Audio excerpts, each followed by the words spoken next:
I hope you're all betting 100% on the little sample questions I put in the email to you. Aren't you? Let's see. What did the Supreme Court decide in Neer versus Minnesota? Absolute prohibition on prior restraints. What? Absolute prohibition An absolute prohibition on prior restraints. Right? Wrong. I mean, didn't Chief Justice Hughes give some examples of situations in which prior restraint would be perfectly proper? No absolute. Oh, no absolute. Oh, I'm sorry. That's certainly true. But is that really the right way to characterize what the court decided in Neer versus Minnesota? It was the first prior restraint case that the court ever had, had ever faced, and it decided that Minnesota could not, consistently with the First Amendment, issue a court order enjoining the publication of a newspaper on the grounds that it might publish false, scandalous, and malicious material about city officials. It did say that preventing prior restraints was one of the chief purposes of the First Amendment, and it did say that prior restraints, therefore, are reserved for exceptional circumstances, giving as examples the dates of sailing of troop ships and location of our troops and so on, as instances in which a prior restraint might be permissible. But no absolute rule against him, and what the court didn't do in Neer was lay out a standard or a test by which future cases could be decided on whether the government is entitled to a prior restraint. You can say a lot about Neer, but that's really the heart of it, is that the Minnesota law that treated a newspaper as a nuisance, subject to being abated by an injunction against publication, violated the First Amendment. And then the two false ones, there's a strong presumption against the validity of any prior restraint. True, without a doubt. That's Pentagon Papers. That's the opinion, the short per curiam opinion by the Supreme Court in the Pentagon Papers case. So twofold. There's a strong presumption against the validity of any prior restraint, and corresponding with that, that means there's a heavy burden on the government to prove its case. The Sedition Act was held unconstitutional by the Supreme Court on appeal from a criminal conviction of an editor who had criticized the Congress. False, because the Sedition Act, the constitutionality of the Sedition Act never reached the court because it expired by its own terms the day before Thomas Jefferson took office as president. The Sedition Act, when it was enacted in 1798, carried an expiration clause that says it's only good through the Federalist administration, to protect the administration from criticism by Republican newspapers. And a lot of Republican newspaper editors had been convicted under the Sedition Act, but if they went to jail, if they appealed, their appeals never reached the court. So the constitutionality of the act itself was never decided by the court. As we'll see in New York Times versus Sullivan next week, the court did have occasion again to address the Sedition Act phenomenon and found the act unconstitutional, at least antithetical to our First Amendment values in the court of history, but did decide that. Nicole? Just about the prior question, if there's strong presumption against the validity of the prior restraint, what does that actually, I don't know, I was trying to see if I can read the question. Do you mind clarifying, like, strong presumption against the validity? A strong presumption against the validity. Well, a presumption in life and in law means that if you don't know the facts, you don't know anything else, the presumption governs.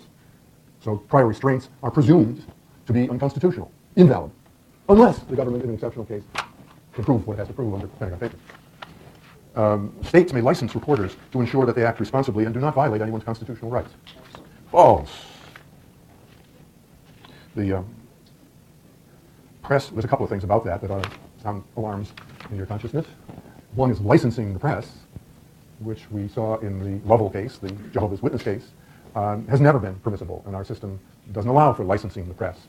People, whether they're considered the press or not, have a right to distribute literature, pamphlets, newsletters, what have you, without seeking government permission. So licensing the press is no good. But the second thing about it is to ensure that reporters do not violate anyone's constitutional rights. How could they? They're not the government. Reporters can't violate anybody's constitutional rights. Only the government can violate the Constitution. So we go right back to the introductory material in the course.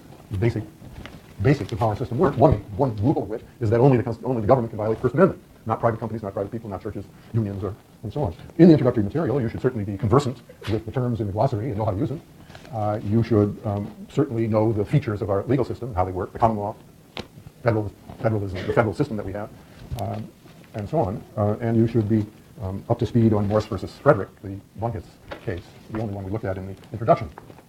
Then, moving into the sections of the reader, I put questions to think about at the head of each, and they're basically just to think about, but it might be useful to consider those questions now by way of review of what was considered in each of those sections. The first one's about political and corporate speech, and really about Citizens United and its aftermath. The first question is, should corporations have First Amendment rights?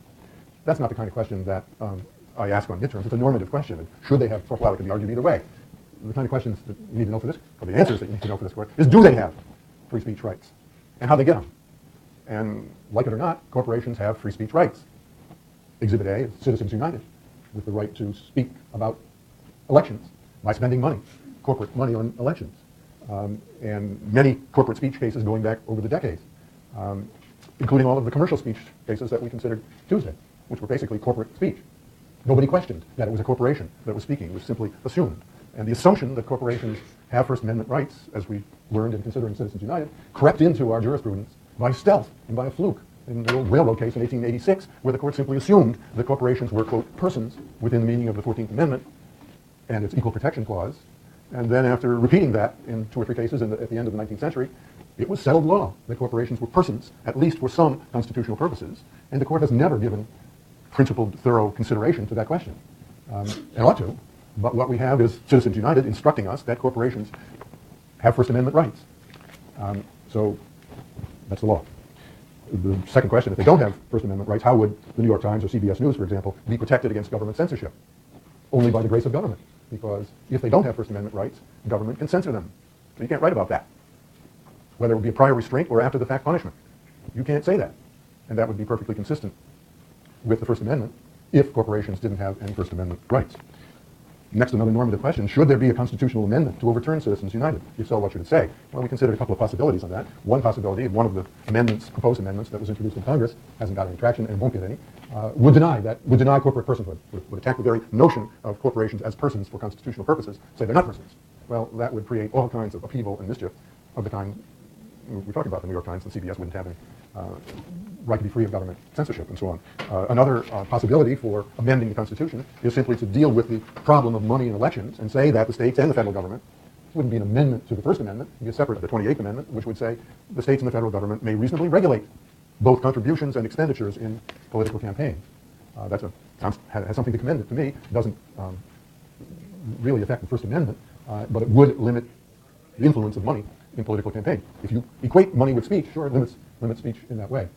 That's a small price to pay, I think, for cleansing our electoral system of the contamination of too much money. To what extent does the First Amendment protect political speech as opposed to individual speakers? Well, that was sort of the main theme of Justice Kennedy's opinion in Citizens United, that what the First Amendment does is protect political speech, really the core of what the First Amendment is about, regardless of the identity of the speaker. And the fact that the speaker is a corporation doesn't mean that government can restrict the speech. But the court did not, in my view, adequately deal with the 4 groups of speakers, or would-be speakers, that it has held do not have full First Amendment rights. School children, under Morse versus Frederick. Prisoners don't have full First Amendment rights. They can't get up on the tables in the chow hall and make inflammatory speeches. Military, people in the military don't have full First Amendment rights, and government employees don't have full First Amendment rights. Well, if none of those classes, those categories of speakers, have full First Amendment rights, how can the court say it's political speech that is protected regardless of the identity of the speaker? And Justice Kennedy said, well, it's because of the special nature of those institutions, schools, military, prisons, government employment. It's because of the nature of those things. Those government institutions couldn't properly serve their function if the speakers had full First Amendment rights. It's an ipsy-dixit. Because he said it, it's true. But it doesn't, in my view, it was not a reasoned distinction of those cases. Questions about Citizens United or this whole part of the court? Nicole.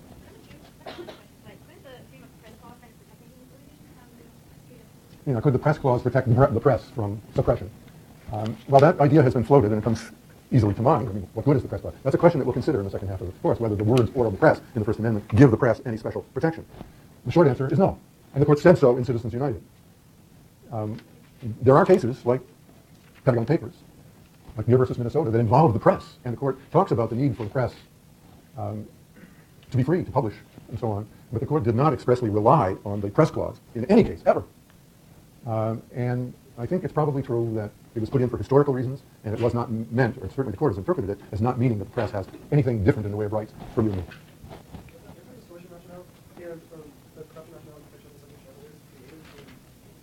Created in Citizens United? No, the 3 rationales that the court considered and rejected in Citizens United were rationales that had been used in the case that they overruled, the Austin case from 20 years before. The court had used the anti-distortion rationale, level playing field, for example, as a rationale for upholding restrictions on campaign finance. And the court in Citizens United said, that doesn't wash. That's not a valid reason for restricting independent expenditures, whether by corporations or anybody else. Well, you read it, but it did not originate in Citizens United. It originated in the earlier cases that were overruled in Citizens United. Moving on. 2, subversive, symbolic, and protest speech. The first question is, are unpatriotic attacks on government policy protected by the First Amendment? For sure. And we've got lots of examples in this course. The Stromberg case, the raising the red flag case, where the court recognized that we have a right to question government policy and seek to change it, including changing our government. Let's overthrow the thing and get the rascals out of office. We want a new government. Unpatriotic, maybe, to say so. We want a different system. We don't want the free enterprise system anymore. We don't want capitalism anymore. We want communism. You have a right to say that? You bet. Stromberg versus California.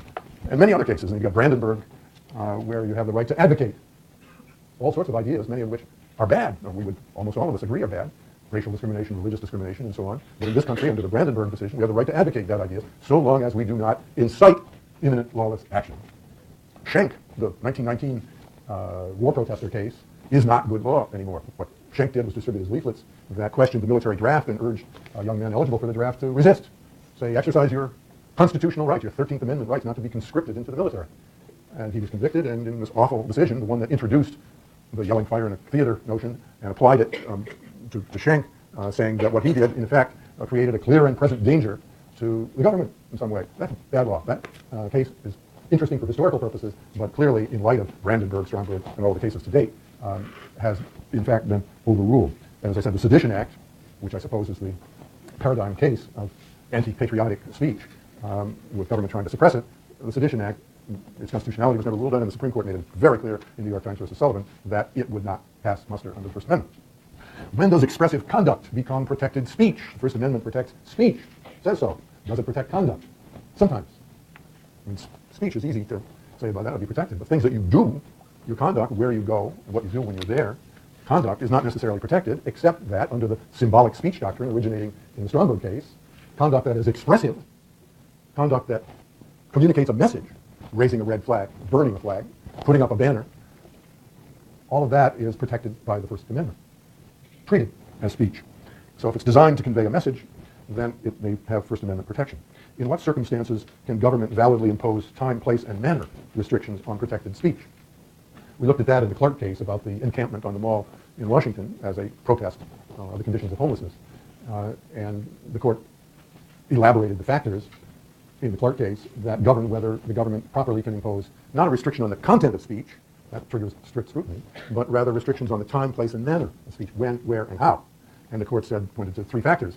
Is the restriction justified without regard to the content of the speech? It must be in order to be a valid time, place, and manner restriction. Secondly, is the restriction narrowly tailored to serve a significant government interest? Not a compelling government interest, but an important, a substantial, a significant one. And finally, are there alternative channels of communication by which the protesters can get their message out? If there are, then that indicates that this would be a valid time, place, and manner restriction. The cases that we looked at that you ought to be familiar with in this part of the course included Schenck, Stromberg, Brandenburg, the funeral protest case, Snyder versus Phelps, a recent example of protest speech where the court didn't really articulate why the picketers were protected by the First Amendment in terms of principle, but Chief Justice Roberts' opinion was so fact-specific, pointing out things like the protesters stayed far enough away from the funeral so that they didn't disrupt the funeral in any way. They were on public property where they had every right to be. They didn't make any noise. The father of the deceased vet, who didn't see them or hear them during the funeral at all. And what he objected to was the content of the signs. It wouldn't have been a case. He wouldn't have brought a case if the signs had said something nice about vets or about America or about God or something. But taking into consideration all of those facts, the court upheld the constitutional rights of people who were conveying a message that is hateful and wrong and stupid, and we all should reject. But they had a right to say it. So, questions about that? You guys got it all down pat? National security and terrorism. Does the war on terror justify wartime restrictions on speech? In a sense, that's another normative question. Should it? Some people say, well, obviously we have a right to self-defense as a country, and we have unquestioned need to protect our national security, and maybe that requires restricting speech. Well, let's get specific about it. In what respects does the war on terror justify restrictions on speech? We consider only one case in this area, the